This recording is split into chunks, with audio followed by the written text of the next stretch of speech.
Duperas today on Dupe by the River. We're going to look back at another beating of the Philadelphia Union as they took one on to Orlando City. We're going to look back at what happened last Saturday. As we look ahead at this upcoming Saturday, the Union taking on Atlanta for the second time in the last month. So, ladies and gentlemen, buckle up and don't you dare go anywhere because you do not want to miss this episode of Dupe by the River. Let's get it started, guys. Dale! Dupe by the River doesn't do anything well. There is not one. I'm sorry. There was no creativity. As a Union fan, I take that all day. Another DP. We need to go get Mario Balotelli. And that is right. Welcome, everyone, to Dupe by the River, the show where we follow everything Philadelphia Union. And, of course, we are brought to you by Philly Sports Network. Before we dive into today's episode of Dupe by the River, I want to welcome everyone watching live on YouTube and on Twitter. Of course, if you are watching live on YouTube, make sure you guys hit the like button and subscribe for all of your live viewings of Dupe by the River. And, of course, you can listen to us wherever you stream podcasts. We're available on Apple, Google, and Spotify. Find us under Dupe by the River podcast. And, of course, ladies and gentlemen, as always, I am joined by my expert in duping. Please welcome Justin Serotonin Brick Wall Friedberg. Justin, how are we feeling today?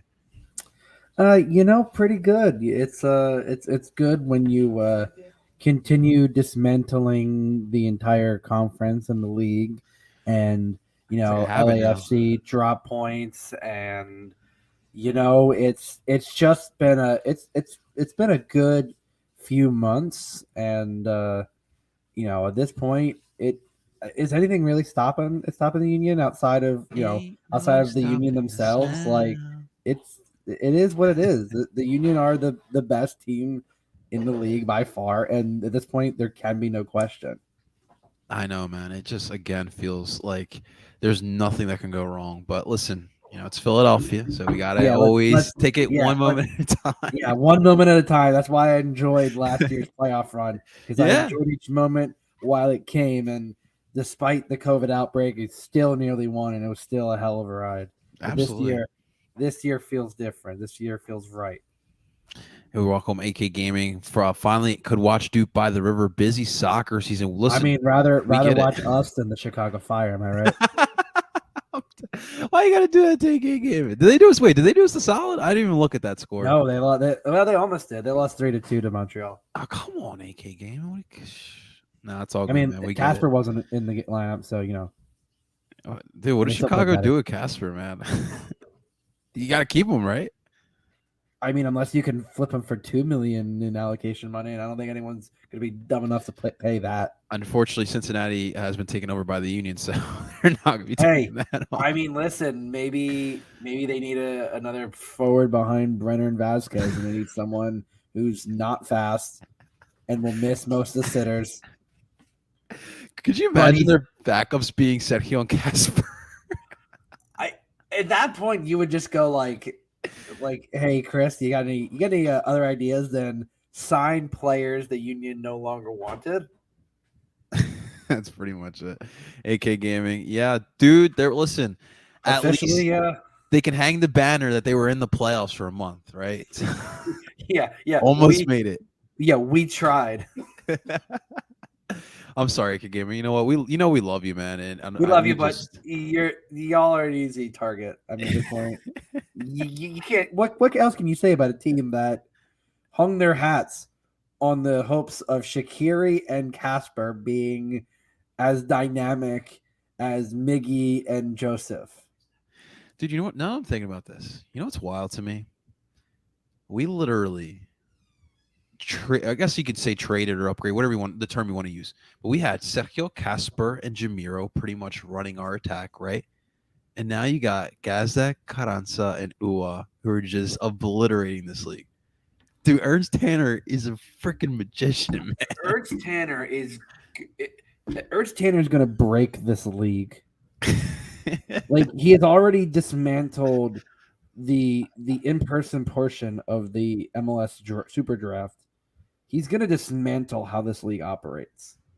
And I am loving all the changes. He's like teams are trying to copy the Union in terms of, hey, how do we be a better team? You think he could fix the Flyers too, or is that just too far fetched, Justin? He might be a genius, but I don't think he's a miracle worker like that. He probably would get Johnny Gaudreau here. I'm just saying, He pulled someone from the Estonian hockey league that would turn out to be an insane player, would win the Flyers Stanley Cup, and then you'd trade him for like 10 first-round picks. Right? That's how it works. I love it, man. That's what we do here, man. That's what we do. We just have fun, and we just love this team because, like, what, Justin? What else? Like, how else? We can't really critique this team anymore. It's just that well. But before we get to the critiquing part, Justin, I want to get to something that I know AK Gaming wants to talk about as well, and I want to get your expertise as you are at the moment our USMNT expert. But of course the international break begins next week. And of course, for the U.S., they have their roster announced for these two upcoming friendlies between Japan and Saudi Arabia. And I know for a lot of my Union fans, they are interested in this as well. And this also did bring up a lot of discussions on social media too.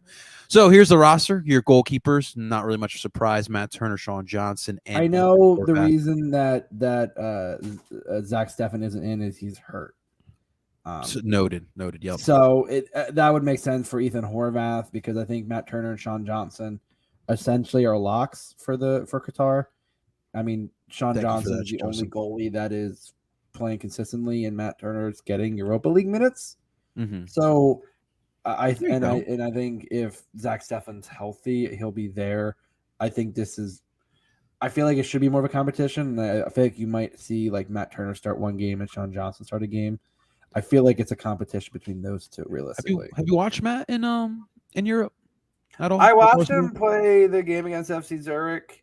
He didn't have a lot to do. I mean, he looked comfortable, more comfortable playing the ball with his feet, which has always been a kind of concern for him because he's absolutely the better shot stopper of the two of all the goalies. Yeah, but you got to do that in Arsenal, man. You got to play. I think he, I think obviously with Ramsdale, like he's gonna only get as many minutes as they're gonna want, but I think realistically, I think it's a 2-man race between Turner and Sean Johnson at this point. Unless Zach Steffen gets healthy again, then maybe. But yeah, I don't know. He's been kind of iffy for Middlesbrough.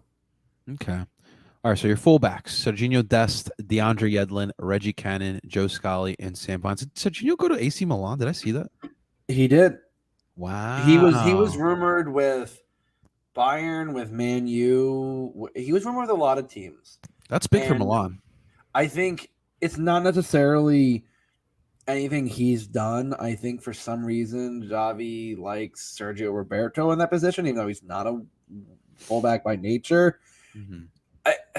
I can't explain. Like, the move itself was fine, and he was getting time, and then Xavi comes in, and it's like there's not a lot you can do. Right. No, absolutely, man. I mean, listen, Milan's coming off Scudetto, so I'm sure they're trying to repeat. Oh yeah. They got a lot of talent still there. I think he'll be fine there. I don't know if he'll stay there, but I think it's a pretty good spot. I mean, I believe their captain is their right back, but at the very least, he's going to get he's going to get decent minutes. Dude, I'll be honest with you. I haven't watched Milan play in so long. I probably wouldn't even recognize the club. I mean, they've honestly, they're starting. At least the last year, they started to come back to the team that they were. The player I'm glad is finally on this list is Joe Scally, because he has been playing pretty damn well for Gladbach. There you go. In that 19 save masterclass from Jan Sommer against Bayern Munich, the 1-1 draw, he looked pretty. Scally looked pretty good. He's been, again, the issue seems to have been, like we've seen him in some U.S. games, and he's looked a little suspect, but like for Gladbach, he's become a name that is usually in the starting 11. And so I'm glad to see him. I'm glad to see him. Sam Vines, I'm not terribly surprised. I think this is another chance to give him a shot, because obviously what you have with like Anthony Robinson, and Dest is in here because, again, he hasn't been here in a little while. Vines has been playing well. I believe he is in Belgium. Okay. But again, he's another guy that, like, he's one of those names that you're out there, like, he's on the edge, the fringe of the roster. And then again, this is the camp where you're going to see if guys can make a push. Guys who are on the fringe can make a push. Okay. All right, so we move on to the center backs: Walker Zimmerman, Chris Richards, Aaron Long, and Cameron Carter-Vickers. Haven't heard that name in a while. You just got to say Cameron Carter-Vickers. Carter-Vickers. Where's he at these days? He's at Celtic, actually. Really? Yeah, he was there. He was there. He played really well last year, and so I'm not surprised to see his name on this list. He's been pushing. I think the only other the name I am kind of surprised, and maybe it's just because of how he's played in the past for the national team, is Chris Richards. I mean, the move to Crystal Palace was decent and all, but the thing is, he isn't going to be getting much time because their center backs are Anderson and Gahey. I have a hard time seeing him pushing through there. Mm-hmm. And so I know it would have been a lot, but I'm doing Union podcast, but Mark McKenzie has been starting a lot this season for Genk and has looked pretty good. He's been an integral part of them so far this season. So I was kind of for the World Cup. I think it took him a little bit to kind of get settled in there. I didn't think it was going to be nearly as clean to Europe as Brendan's was, because I think midfielders and center backs develop differently, and center backs it usually takes a little bit more. So Walker Zimmerman, I'm not surprised. Aaron Long, I'm not surprised. Cameron Carter-Vickers again has been playing better. It's Chris Richards, admittedly in this list. It's one of those. It's going off of because he's usually been the partner for Walker Zimmerman, but like, is that on is that a good enough on credit alone to really be pushing that? So I don't know. That's the one name I'm like, I understand it, but I also could have seen someone else in that spot. Yeah, man. I'll be honest, man. I'm not liking these center backs for. I mean, obviously, like Miles Robinson injury hurts as well. When's his expected return back? Probably early to mid next year. Yeah, man, that is a blow for him for sure. I mean, Achilles is one besides the ACL. True. That's the one that, I mean, Achilles can be a bitch to recover from. This is true, man. This is true. All right, central midfielders: Tyler Adams, Weston McKennie, Yunus Musa, Luca de la Torre, Kalen Acosta, and Malik Tillman. I like this midfield. I mean, Adams and McKennie and Musa, the MMA midfield is obvious. Luca de la Torre he hasn't gotten a ton of minutes for, I believe he is with, I think it was Real Betis. I know he's in La Liga. Okay. But I think he's built up enough credit with Berhalter and the national team to really push through. Kellen Acosta is one of the de facto backups. I think whatever you want to say about him, he does all the dirty work. He gets in there. He's a decent passer. He's good at delivering set pieces.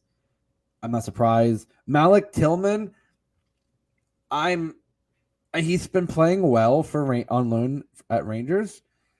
That's one of those he might make the roster. So I think he is one of those players that this is absolutely show me what you got.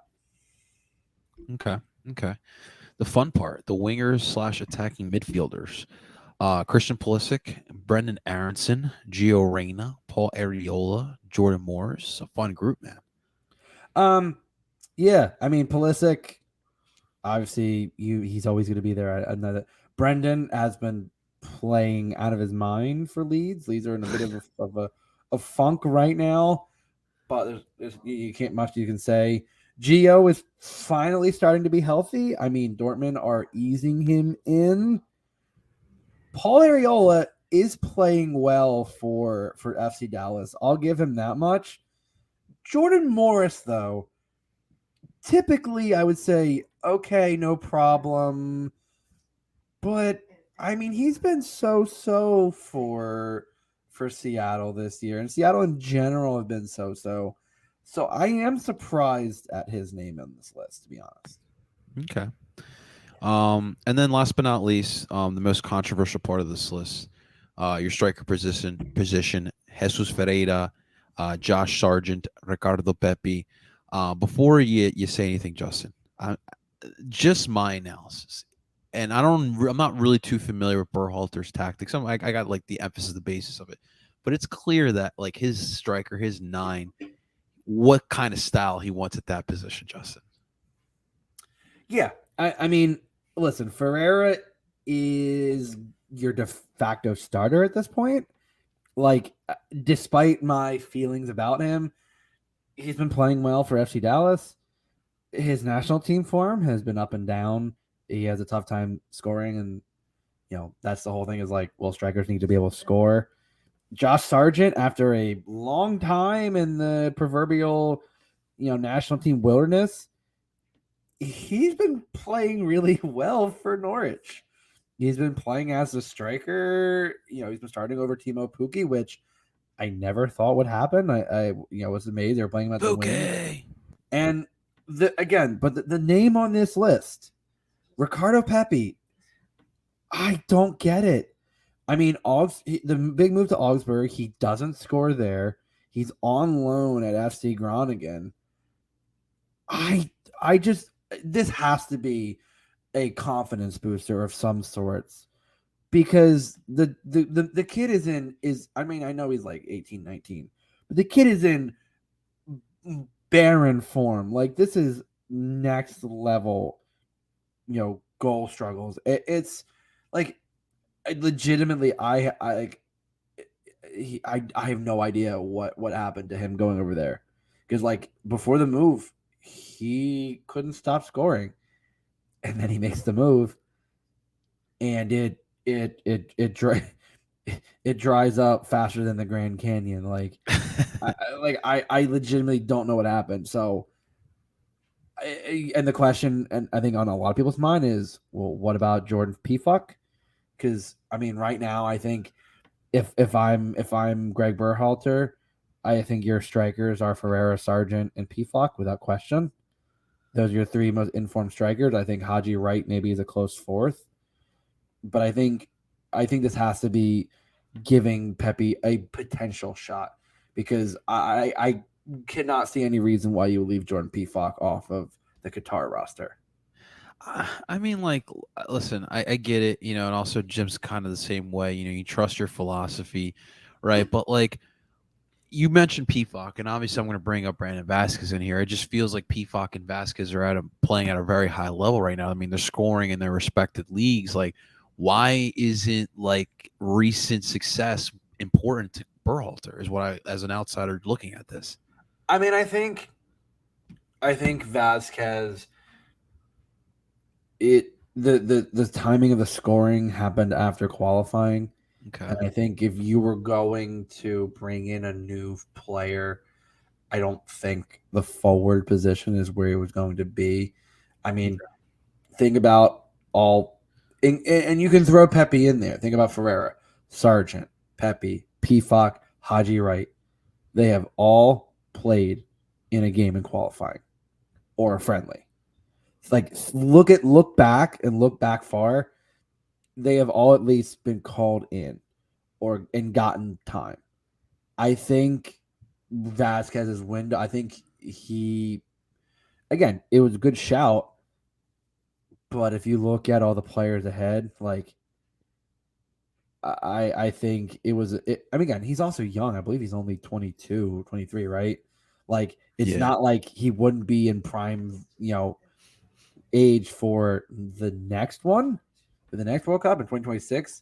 I think there's a better chance. Again, he also might make a move to Europe by that point. So I don't think it's necessarily him playing in the MLS. I think it's just, I think with all the options you have, you're going to go with the guys that you know are going to produce at this level, like that you've seen. It's Vasquez, because Vasquez is a complete unknown at the national team level. That's the problem. And I think it's a big gamble to take this late in deciding the roster. Justin, tomorrow you have to act surprised. Oh, God. I The white one is the white one. I don't know if it's trying to be like a throwback. I believe it's like 2002 one. The Oh, I blue see that one, a little bit. the blue one, I think was decent. I thought it was a decent. At least if it's the one I saw, I think it's decent.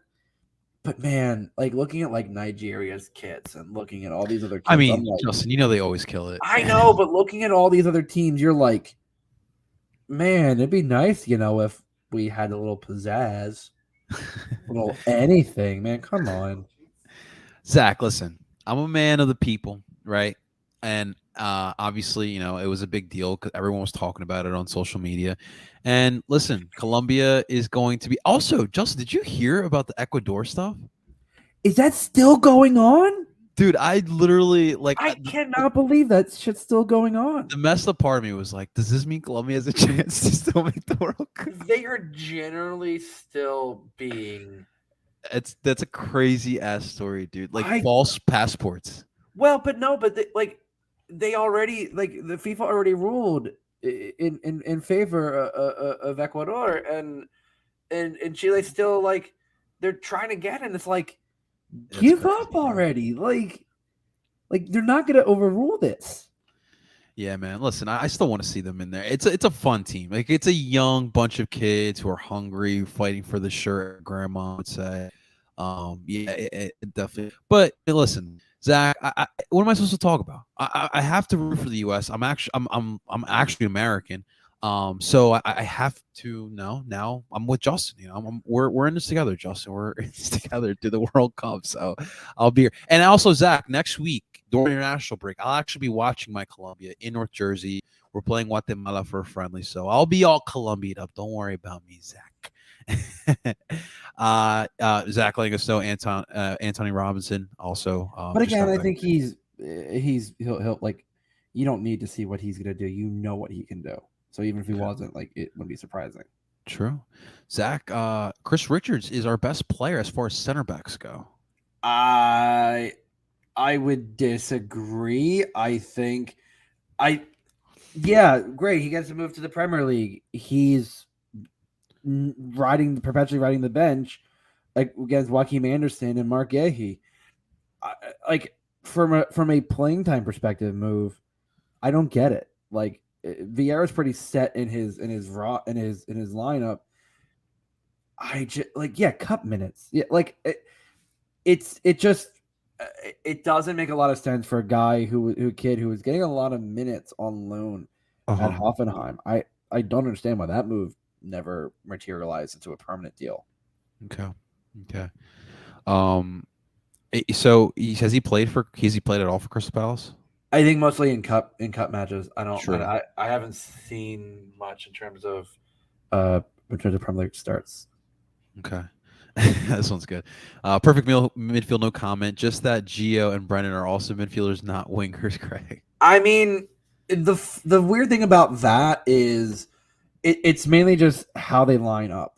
It's not necessarily I think realistically, I know we've talked about this with Zach, where Gio is best in the midfield, and you can kind of rotate these guys through the midfield and in the front three, so it's kind of a tougher thing to be he should be there. It's you have a lot of people that could be in other positions at the end of the day. I'm still shocked that Brennan's playing as a winger, man. It's just I mean, he's been playing. I know he's been playing behind, kind of to the outside and behind of the strikers for Leeds, and I think he's just doing what he do. He can bring the ball up from the back. He's a great passer. He gets that. I think it's the energy. He can run from any position. Justin, he will always be my number 10, leading the way with that high press. Yeah, those are the days, man. Those are the days. But man, I think the real question would be would Brendan supplant anybody in this current roster? I think Leon is the only player that I could see supplanted from that midfield. Okay. Oh, Celta Vigo. Yeah, I knew it was La Liga. Real Betis was a shot in the dark. Did you see that? Was it Alves, that goalkeeper who literally ran from the sideline to the stands with the defibrillator to save this fan? Yeah. Is it That was. crazy?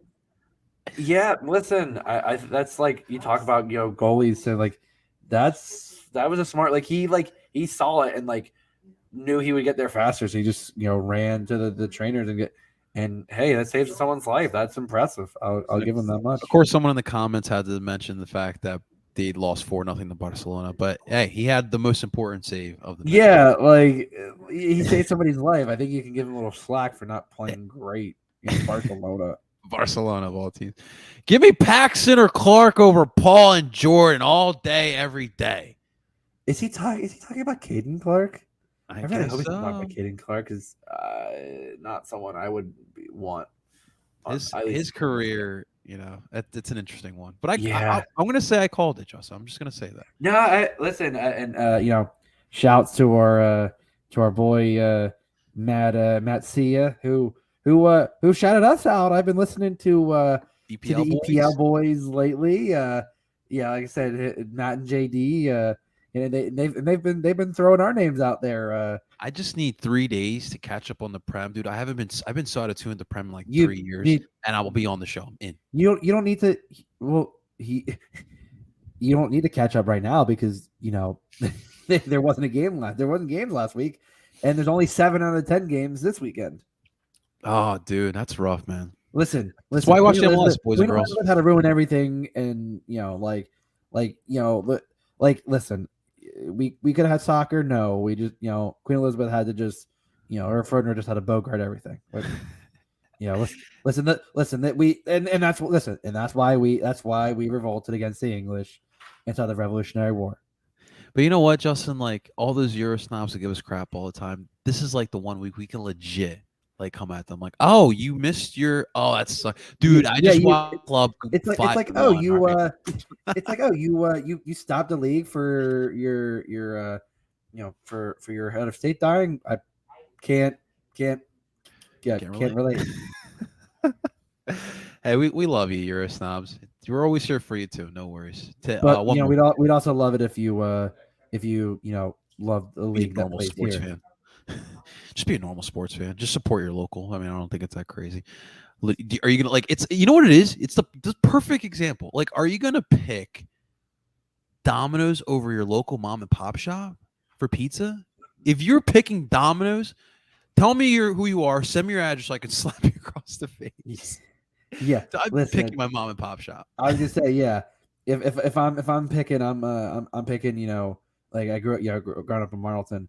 I'm picking Sal's over Domino's or Papa John's. Like, let's be honest. That's or you're talking Would you pick Jersey Mike's over Gitano's? Like, why not? Like, no, not in a million years. I was gonna throw in the for all my Cherry Hill people, People's Pizza, right on 38, or Johnny's Pizza. Well, Johnny's Pizza took a dip after so many owners. The pizza quality just went down the craps. But that was a good spot when I was a kid. You ever been over on and it's a place my grandfather used to my grandparents lived in Woodstream. You ever been to Seconti's? Why does it sound so familiar? Where's that? It's right on Route 70, past where the Marlton Diner used to be. I know where you're talking about. I haven't had that one, but I know where exactly you're talking about. And listen, they used to have the I think it was it 2 slices of pizza and a drink for like $5. I used to go with my grandfather. We'd go to get pizza, lunch, and a movie, and we'd go with there. And I remember throwing on a fuck ton of garlic powder, like an obscene amount. I could probably scare away a vampire with the amount of garlic I put on the pizza. I learned that from it. But yeah, man, that pizza, Seconti's, after a party, Seconti's pizza wasn't amazing by any stretch, but man, it hits a spot in every way. That local, that mom and pop pizza, that nothing hits like that. Nothing hits like that. Papa John's, Domino's. That's mass consumerism pizza. The mom and pop for pizza, you gotta go small. especially if you live in South Jersey, like any of like the pizzerias in like a mile or like 5 mile radius, you'll find a good slice. Yeah, and if you're in South Jersey, you got the South Philly Italians that came over and opened up a shop, or if you're in North Jersey, you got the New Yorkers who came down, and like it's like I said, it's all continues. New York, New Jersey, PA, the best pizza in the country. Continues adding on to my narrative that New Jersey's not a real state. But anyways, before I piss off any New Jerseyans over here, let's talk about the match. Let's talk about our match on Saturday. I mean, there's really like not too much to talk about simply because the Union kind of just did what the Union do, and that's just literally obliterating teams with their attack that's like the best in the league. It's like I still like don't even believe I said that out of my mouth. But let's get to this. So to start off with, it was a 5-1 victory. The lineup for the Philadelphia Union again pretty much stayed the same as per usual for Jimmy Boy. Blake in goal, of course. Wagner, Elliot Glesnes, Olivier Mbaizo got the start at the right. Your midfield, usual 4, Flock at the left, Brujo Martinez at the 6, Ali at the right, Daniel Gazek at the tip, Mikel Ua and Carranza as your 2 forwards. And we start, first off, in the 14th minute, so close, but a great ball by Kai Wagner. Julian Carranza was just a little bit offsides, and that was the first real opportunity that every looking at angle, I was like, it just close. It was so close. Like I couldn't see it. I couldn't see it definitive. I was like, oh come on, and the run he made it. Like I was like, how is he offside? Like it was one of those like cutting across the line. It's like, how was he offside? Just by a smidge, just by a legit hair. Just by a hair on that beautiful Argentinian head. Absolutely, man. But the Union got lucky in the 39th minute. Daniel Gazak outlet passed it out to Olivier Mbaizo. Olivier Mbaizo crosses it in, but it takes an unfortunate deflection for John Moutinho, and it falls in the net. And it was an early 1-0 lead there for the Philadelphia Union in the first half. And kudos to Orlando. They gave it a tough fight, but kind of like the New York match, the Red Bull match, it really just took one play for the Union to just unleash the beast, as they would say. The next goal was my favorite, Justin, simply because I saw something from Leon Flock that I didn't think I would ever see. This dude had a pass through the damn lines, and he had a little bit of air under it as well. And he threaded a needle, found Daniel Gazak, who came back down to get the ball. And again, Gazak, Carranza, Gazak, Gazak, Ua just cracks this into net, and it's a 2-0 lead before the halftime. We move on to the second half, 55th minute.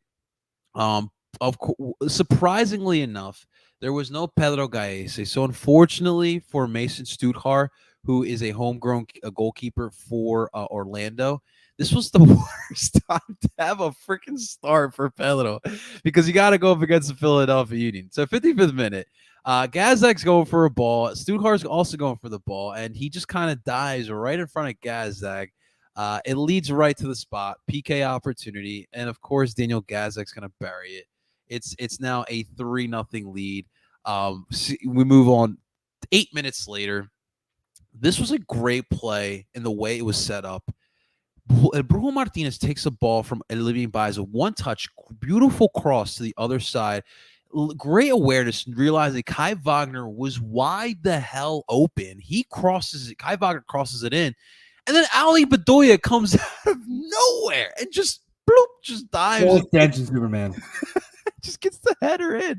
Now he sent it. He sent it. Unfortunately, he also landed. He paid for it. He as the Cooligan would say, borked his dork. For all you goalie squad members, you know exactly what that means. Unpleasant landing, to put it lightly.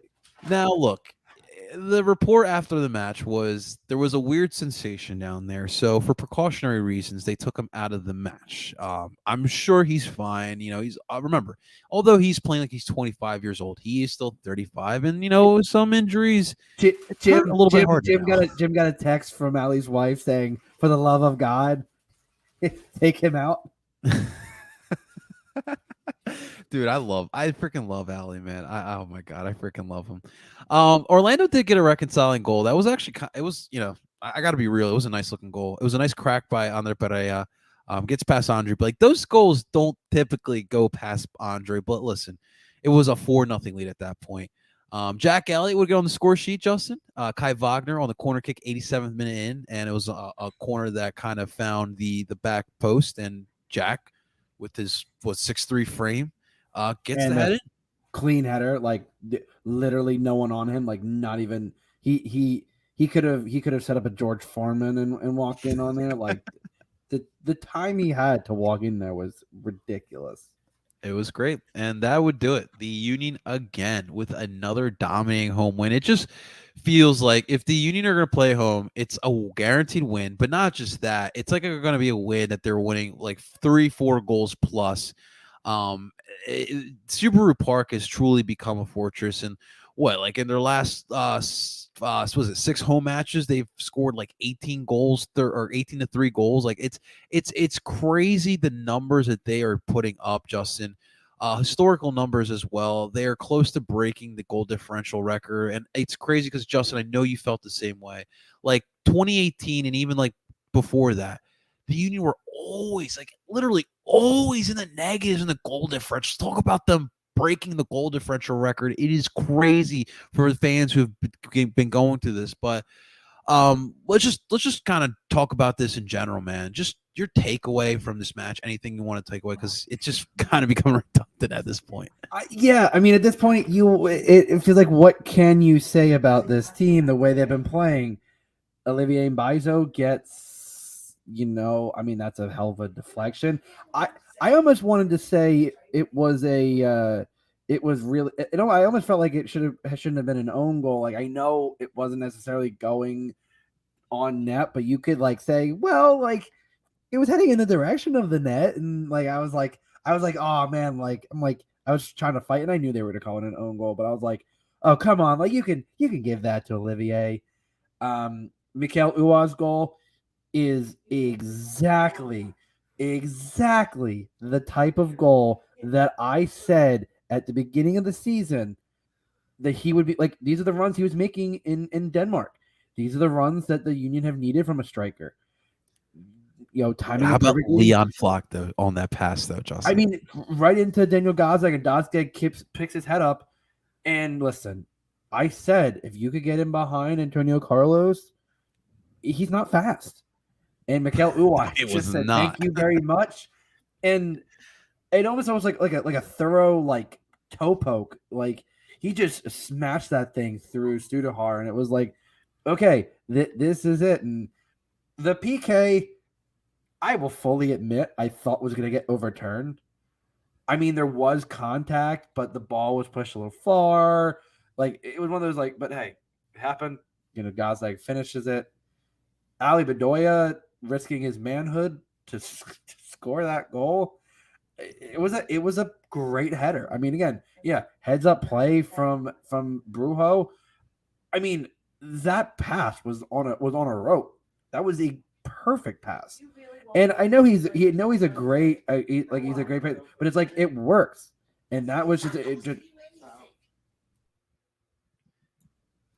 and Jack Elliott's goal. I mean, he literally was wide open.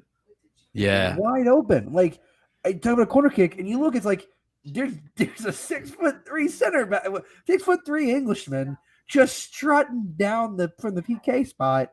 And it's like come on, Orlando, you're not even trying at that point.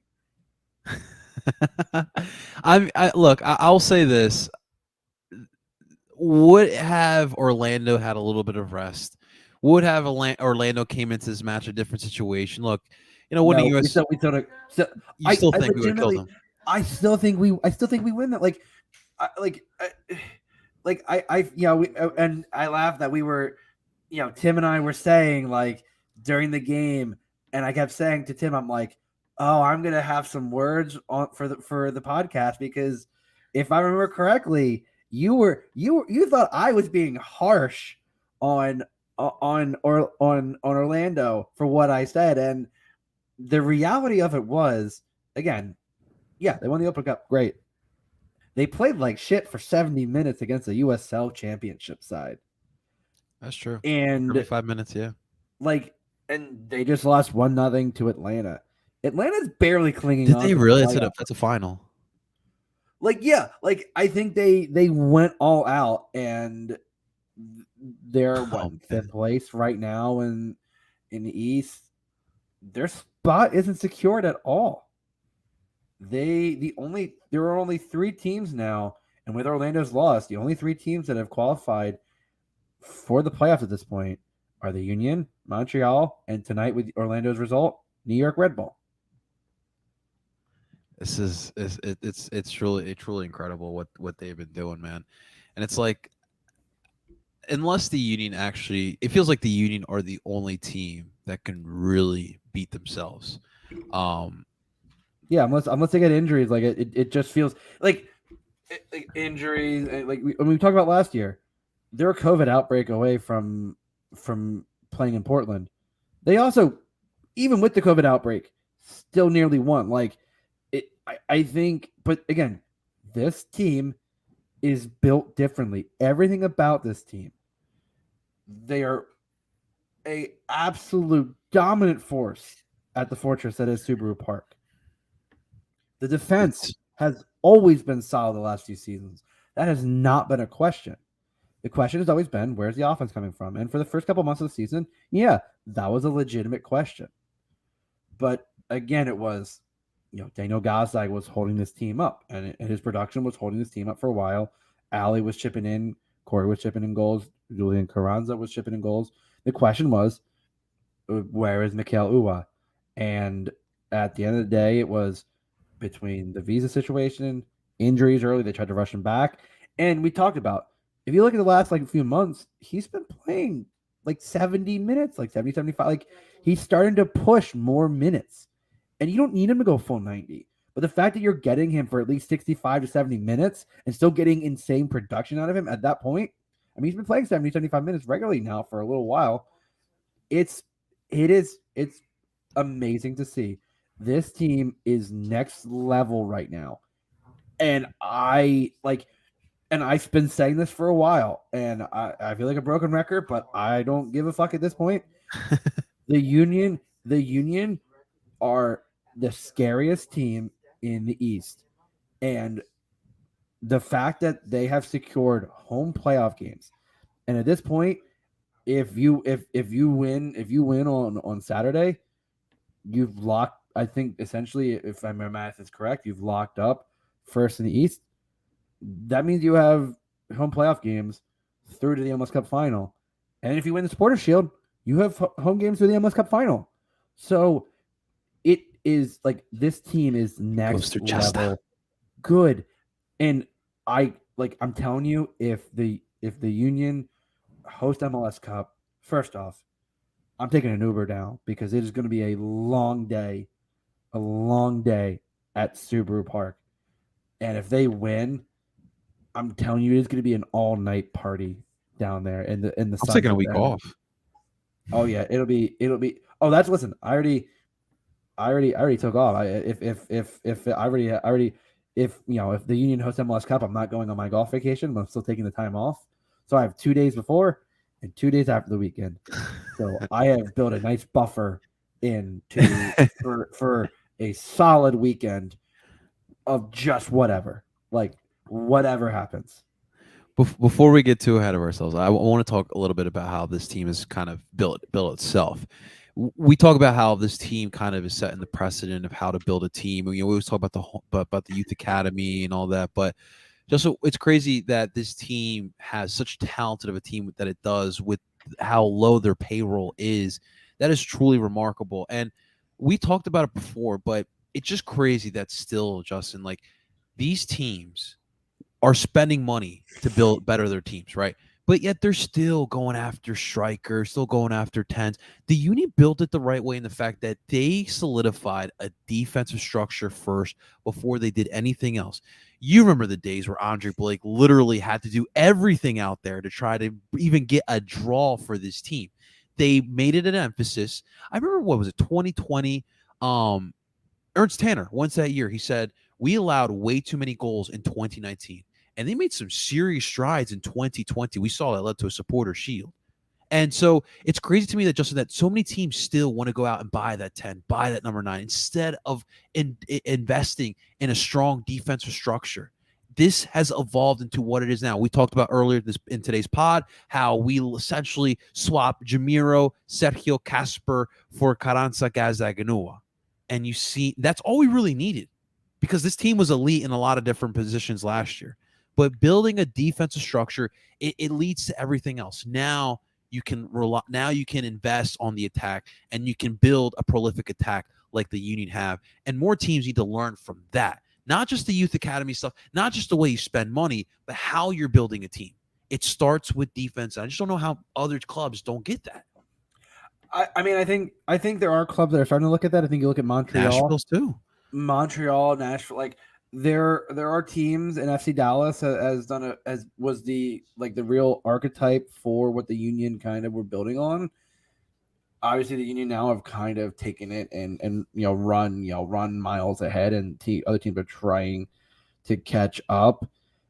At this point, I mean, the Union, like you look at LAFC, and I have been saying it for a while now.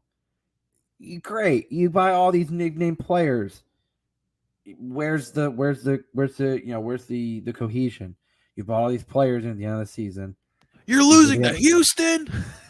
You're drawing against Minnesota. Like people thought I was crazy when I said there were a lot of potential slip ups for this team, and now they're tied with now they are level on games. The Union are 2 points up. It is the Union's to control now.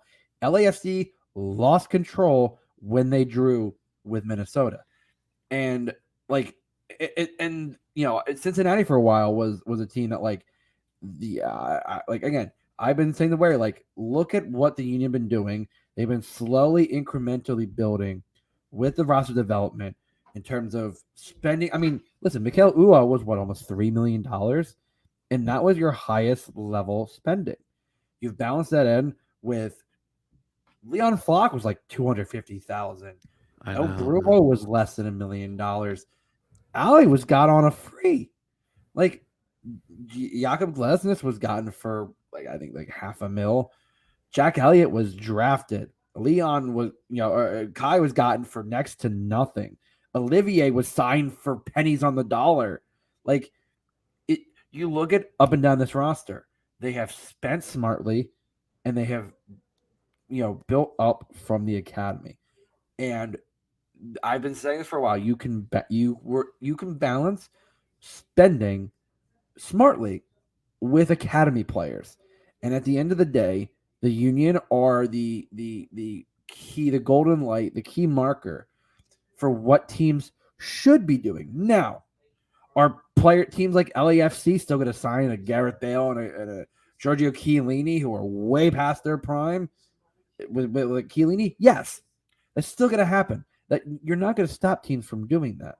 But I feel like the more you look at it, this should be identified team. There are multiple ways to win an MLS Cup, but building from within and spending smartly should be really the key. Hey, here's how teams can have sustained success, not just spend. The Union are set for a solid growth. I mean, remember, we were crap the first half of our existence. Let's be honest. It's been a slow build, but we have had sustained success since 2019, and it feels like it's not going to stop. We're finally at a point where listen, we might not win the MLS Cup every year. Obviously, it's crazy, but we are going to be competing for it every year at this point. It feels like so.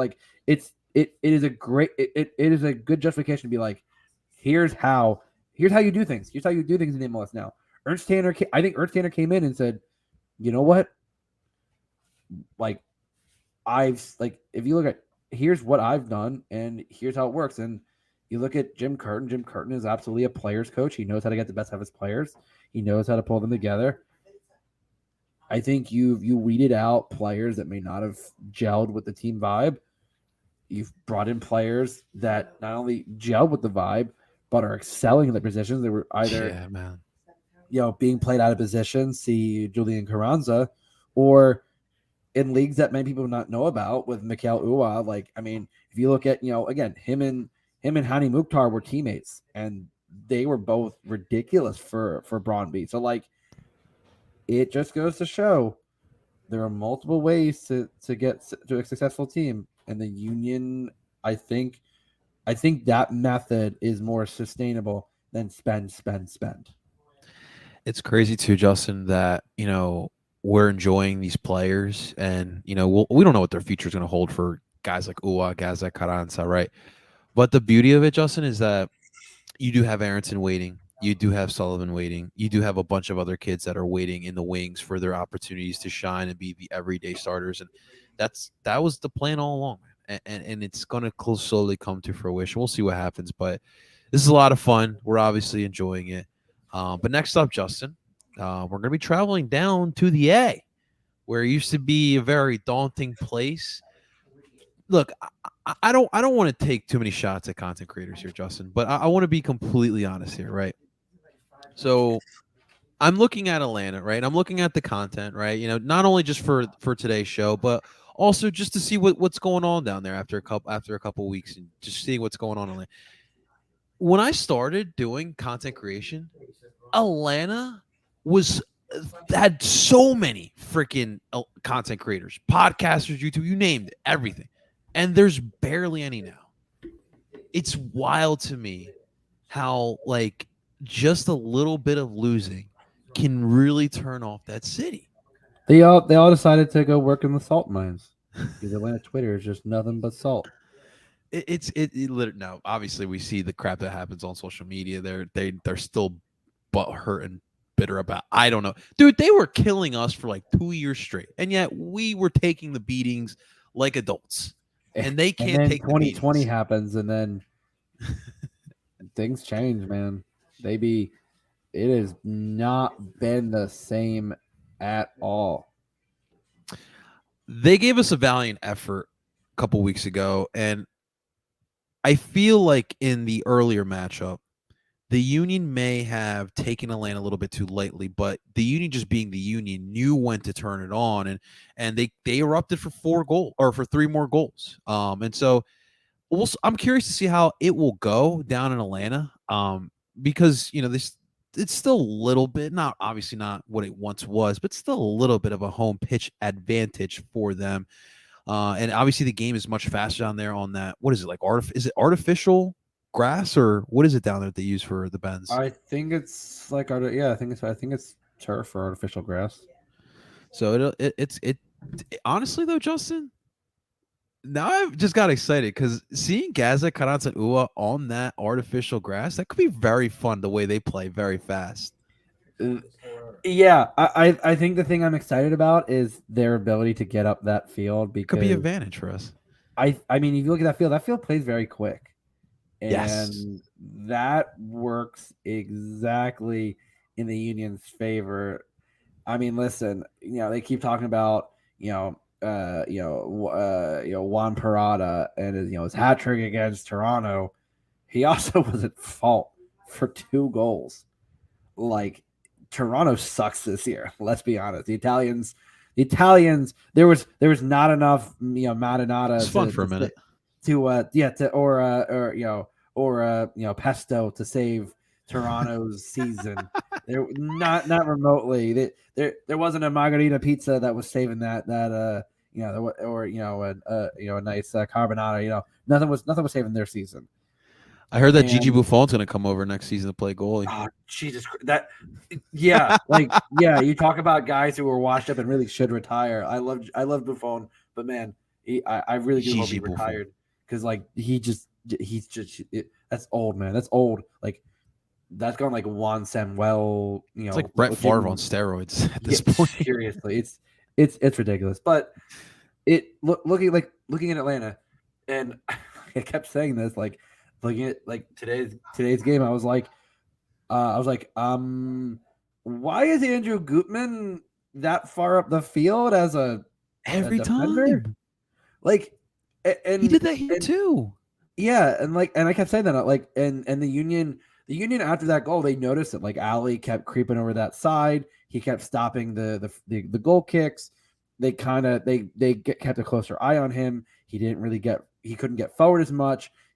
Like, if he's forced to stay back, he's a wing back. He's not really but they play him in the back three, and it's like he's not really a left side center back.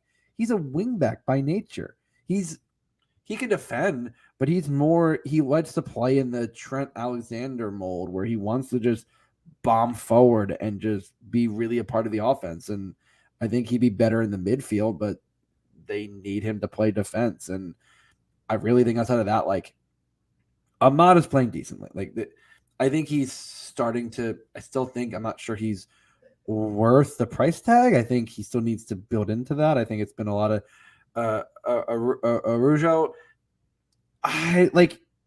He's got flash, but like it just feels like he wants to hike up his shorts a little too high.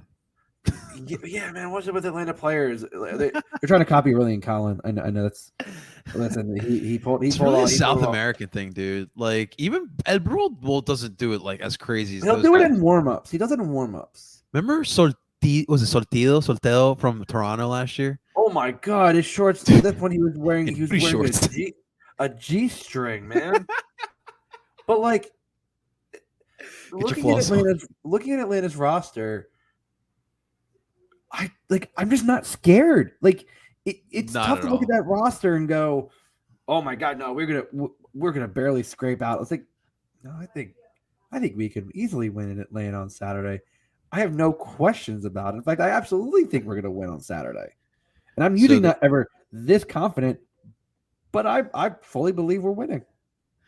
So Atlanta actually went with a different goalkeeper for tonight's match. They put in Godinho. Oh yeah, no, they benched Rios Novo after our game. I would assume that after that game, I would have benched him too. They actually started Dom here too.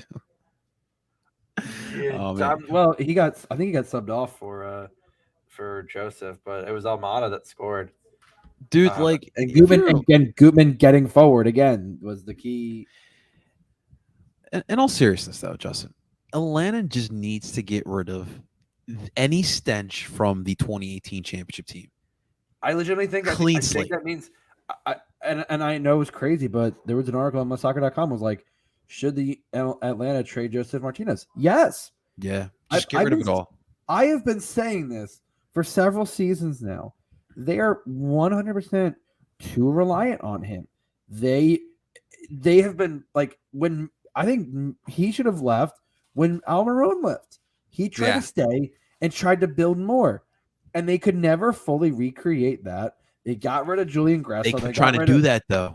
But they got rid of the guys. They got rid of Tita Villalba, and they got rid of LGP. Like, they got rid of the guys that made the team what they were. You lost your coach. They're trying to build. And I was saying this. There's so much rot in the organization that is so. Like, they need to scrap it, and they need to build a better identity because they're still doing the spend money. It just turns to the galaxy, man. But it's not working. Like, they have not been good since 2019. It's been very clear that there's been a decline and that's why you see the decline in the way the fans have acted, in the people that are producing content. Because, like, what do you produce about this team? It's just they're trying the same formula, and they're not getting anywhere. Justin, if we suck, and I'm going to put this on right now, this is the September 14th edition of DOOP by the River. If we suck, we're going to continue making content. I will find we'll find something to talk about. We could talk about the worst moments in Union. I don't care. We're finding a way to make Union content. It's absolutely crazy that they kind of just all stop making content, but it is what it is. But yeah, you need to continue reinvent. This isn't just soccer. This isn't just MLS. This is sports in general. You have to find a way to continue reinvent. You have to keep up with the Jones, essentially. Keep up with the trends. See what other teams are doing. Find what works best for you. But yeah, I mean, you're right. They probably shouldn't have kept Josef Martinez for this damn long, and they're suffering from it. Is Boca Negra still there in the front office? Unfortunately, that's another one. Get rid of him too. I think if you read the article last year, that I believe, who was it that someone that covers Atlanta pretty extensively, Felipe Cardenas. He did an article for the Athletic about like essentially what kind of broke down between Boca Negra and Tata during those days, and it's very clear that if I'm Arthur Blank, like that doesn't look good. Like Boca Negra, good player, but it's been clear that after that first few years, he should have been they should have been cleaning house, and he should have been right there with it. I really think it should be a full internal cleanse of the front office but they're just so stuck in those days. It's just I have a tough time being like, yeah, here's how Atlanta do it, because they're so stuck in it. They don't see the other side of it. And some of the fans do. I've talked to like Atlanta fans who are just like, yeah, we got to move on. Like, we got to establish an identity. They have pieces, but again, it is still, their identity is so wrapped in Josef. Like, he's on the bench most of the time now, and their identity is still wrapped in how well he plays. Yeah, man, you just got to clean house. You got to find a new philosophy. Find someone who is willing to put the work in and build a foundation. It'd be funny if they pick someone from the Union front office to bring them down to Atlanta. That would be something there. Atlanta. We were already dealing with Cincinnati, and now we're gonna deal with Atlanta Union. That would be pretty freaking funny, to say the least, man. But is there anything at all that you would say could potentially worry you about Saturday from Atlanta side? No, I legitimately can't. We talked about this the last matchup. Yeah, okay, yeah, it's not at home, but the same stuff applies. We would have to shoot ourselves in the foot, man. Legitimately. Yeah, and I just don't see the Union do their goal came out of Andre Blake making a save and almost making a second one, and Andrew Gutman again coming from the back, and I don't see stuff like that happening more than once in a game, if that. And I think the Union, the way they're playing, I think I could see them putting 2 past Coutinho easily. Maybe a little 4-0 win down there. That'd be interesting to see. But before we get to that, Justin, last Saturday, we put out Blake, Wagner, Glesnes Elliott, and Bizo, Flock, Martinez, Bedoya, Gazdak, Carranza, Ua. Does anything change from that? No. You think Elliott will play? I think they all play. I think that's. I don't see why you would change up that lineup. It worked well against Atlanta at home. I just I have a tough time seeing it.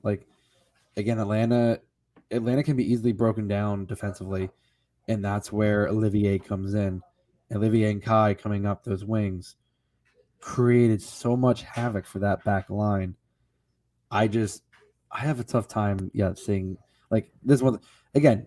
You have no more midweek games, so you're a weekend game, so you don't have to worry about the tight turnaround and rest. You've got plenty of rest. I don't see any rotation. I have a hard time seeing them rotating for this weekend's game. Okay, it should be fun. Give us your sir. I'm keeping with my prediction and my preview article, and the 3-1 Union. I have a tough time thinking that Atlanta is going to put up they're going to put up a fight, but we saw it at home. This Atlanta team is not remotely anything what they used to be, and I think the key is again going to be harassing that back line. Parada, for all he's good in the air, he's good at set pieces. but the Union are great at defending set pieces. Like I'm not worried about that. Yeah, like that's the thing. Like I even wrote in the article, I'm like, he's great in set pieces, but the Union are great defending set pieces. So like, but then the biggest thing is like he goes rash into challenges. He was at fault for both of Toronto's goals. I think if you harass him, if you make it a point and you force Andrew Gutman to actually stay back and defend, I think you're going to create a lot of headaches for that defense. And I'm taking with 3-1 Union. I can't pick against this team at this point. Like it would be against my better judgment to pick against this team. Okay, so Justin, that concludes us with this. The Supporter Shield standing at the moment. As we mentioned earlier, Minnesota did us a little bit of a solid yesterday, drawing with LAFC. So your Philadelphia Union, ladies and gentlemen, are sitting in the driver's seat at the moment with 63 points for the Supporter Shield, and it's looking very much like a possibility that the Union could walk away with their second Supporter Shield in the last 3 seasons. Justin, it's looking good. Yeah, I was saying, like for the longest time it was, well, LAFC's got that game in hand. They're gonna, they control it, which they did. They did for a while, but this game in hand was always going to come up. And outside of Vela's goal, which was beautiful.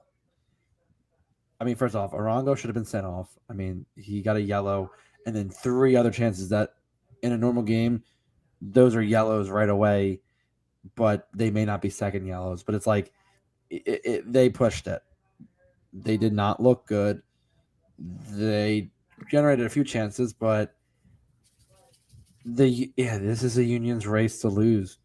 It just, and at the point the way they're playing, it feels tough to think that they will. Like you got 3 games remaining, 2 away, 1 at home. Your 2 away are Atlanta and Charlotte, and your 1 at home is Toronto.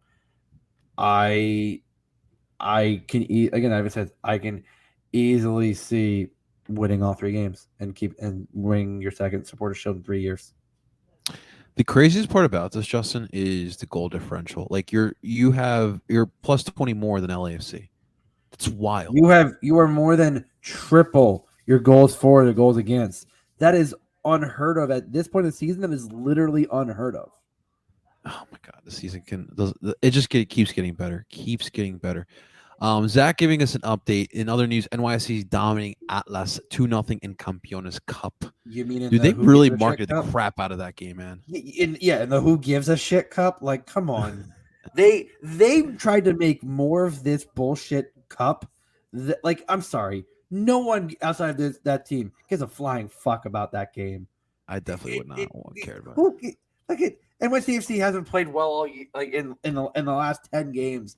And I heard Tara Twelman after the first goal going, if you didn't know any better, you wouldn't know that NYCFC is in the worst 10-game stretch. I'm like, because they still are. Just because they're playing Atlas doesn't mean that they've suddenly turned the corner. They still lost 1-0 to Charlotte and couldn't score despite being up a man for like more than a half hour. Zach, a little earlier. Also, we need to give the Montreal kid a chance. Speaking of the USMNT, Mihalovic, we have amazing attacking mids already, so he's going to have to prove it in a top league. I mean, he is going to Al Zaid Alkmaar in the winter, so can't wait to watch him there, man. Have you watched? Have you seen the Brazilian kids? I don't think I have.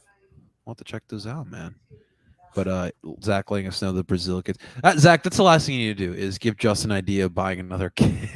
I've been pretty good about being reasonable and not buying jerseys on a whim. Listen, as I said, you live on your own, you rent, you have an apartment, you have rent to pay, you have bills to pay. You buy a jersey every now and then. You're smart about your purchases a little more. Okay, you can have like one crazy purchase a month if you're being honest with yourself. Okay, I think he's referring to this one, and if it is, I think he's got a point, Justin. No, that's not what I was looking to do. That is also not what I was looking to do. And here we go. Okay. This isn't bad. I think that more teams should, do like the little ombre looking thing at the sleeves. But I think feel that's like there could be more done with the body of the kit. It's a decent one. I do love the arm. I feel like more teams don't do a lot with the sleeves. Right. But I feel like if they were smart, they would have continued they would have continued the pattern all the way down the jersey. I like it. I think it could be better. To be honest, I think the Mexico kit looks better. Huh, interesting. We'll have to do our ratings of all of them, man. Anything else here? I'm a Fran Zones guy near me. Plymouth Meeting. Shouts to Plymouth Meeting. Need pepperoni to balance the sweet sauce, though. Yeah, too sweet of a marinara can ruin a pizza. I've had when I lived in Medford, La Bella, the first time we had their pizza was good, but then the next time, it tasted like they just dumped an F ton of sugar in the sauce, and it was overly sweet. And I'm like I need it. I need something like salty to balance. I'm like, it just is too much. So I can understand. I can agree with that. I don't mind that. I'm the violator of the pizza. I like pineapple on my pizzas. I'll do. How dare you? How dare you? How dare you? I thought I knew you. How dare you? How dare you bring Alexis that would leave right now. How dare you bring that sacrilege to this podcast? You have sullied our podcast with the delicious fruit that is pineapple on the holiness that is a pizza. I don't know, man. It's honestly, like, in America, they don't do it really well. I still remember going to the park behind my grandma's house and just getting a slice of Hawaiian pizza in the park. This dude literally had a oven in the middle of a park, Justin. Listen, I'm telling you guys, somewhere in Italy, an old pizza chef is just had woke up from a cold sweat. He's like, "Oh, Maron!" And Maron, they put the pineapple on the pizza. That's what we do here, guys. That's what we do. We talk pizza. We talk USMNT. We talk a little Union. We are a cultured. Listen, we're a cultured podcast. We hope to elevate our fans by being very well rounded. That's what we do, man. We dupe it up here. We definitely dupe it up. But guys, that's going to do it for this edition of Dupe by the River. Thank you guys for listening on in. And a big thank you to my co-host Justin for joining on it as well. Guys, if you enjoyed today's content, make sure you guys hit the like button, subscribe for all of your live viewings of Dupe River. We are available wherever you stream podcasts, Apple, Google, and Spotify. Find us under Dupe by the River podcast. Ladies and gentlemen, that is Justin Serotonin Brickwall Friedberg. I go by the name of El Parcero Philly, and we're telling you guys to dupe on, and please keep feeding us those Atlanta tears. I'll talk to you guys soon.